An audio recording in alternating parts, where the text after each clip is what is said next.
peut dire que la Facilité européenne pour la paix est un budget de l'Union européenne pour financer des activités militaires de type opérationnel, c'est-à-dire pour pouvoir ou financer les missions militaires que l'Union européenne déploie dans le monde, essentiellement en Afrique, comme les EUTM au Mali ou en Somalie, ou bien pour financer l'assistance militaire que l'Union européenne fournit à ses partenaires dans le monde.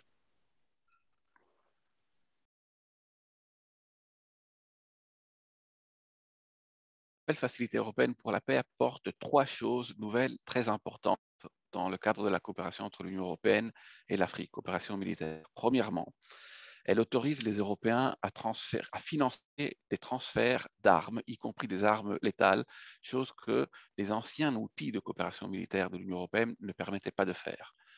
Et ça, c'est une nouveauté majeure. Deuxièmement, elle autorise l'Union européenne à financer une mesure d'assistance militaire dans le cadre d'une relation bilatérale, alors que l'ancienne Facilité africaine pour la paix prévoyait que l'Union européenne doit forcément passer par l'Union africaine pour qu'elle puisse financer une opération de paix multilatérale africaine. En résumé, l'ancienne Facilité africaine pour la paix devait être autorisée par l'Union africaine et ne pouvait que soutenir des opérations de paix multilatérales menées par des organisations régionales africaines. La nouvelle facilité, elle, pourra soutenir un État membre ou une organisation régionale ou sous-régionale africaine ou autre, sans le cas d'une relation bilatérale. Et ça aussi, c'est une nouveauté très importante parce que la centralité qu'avait l'Union africaine est partiellement remise en cause. Troisièmement, la nouvelle facilité européenne pour la paix permettra à l'Union européenne d'ouvrir un rayon d'action mondial et pas exclusivement africain. Ces trois caractéristiques changent les paramètres de la coopération militaire entre l'Union européenne et l'Afrique parce qu'elles font de l'Union européenne un acteur qui ressemble de plus en plus à un État et de moins en moins à une organisation internationale. Et donc l'Union européenne va commencer à réfléchir plus en termes d'intérêt géopolitique qu'en termes de coopération structurée comme elle le faisait auparavant, à mon sens.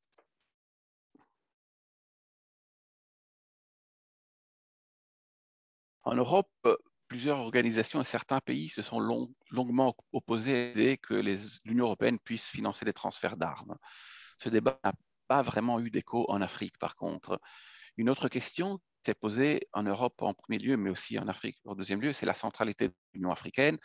Certains craignent que cette nouvelle facilité européenne pour la paix puisse marginaliser l'Union africaine qui peut avoir un rôle central dans la gestion des crises dans la gestion de crise en Afrique. Toutefois, cette question ne semble pas préoccuper outre mesure en Afrique.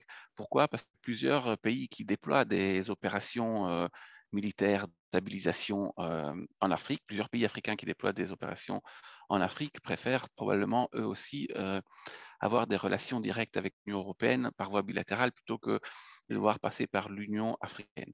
Donc, en réalité, sur ce thème-ci, il pourrait y avoir un certain consensus.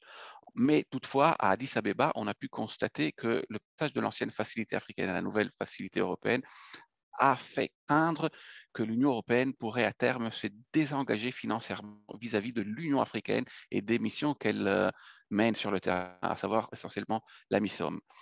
L'Union européenne s'est voulu rassurante et elle a promis que jusqu'en 2024, elle continuera à financer l'Union africaine et la MISOM comme elle le faisait avant. Mais est-ce qu'après 2024, ce soutien continuera? La question se pose en effet.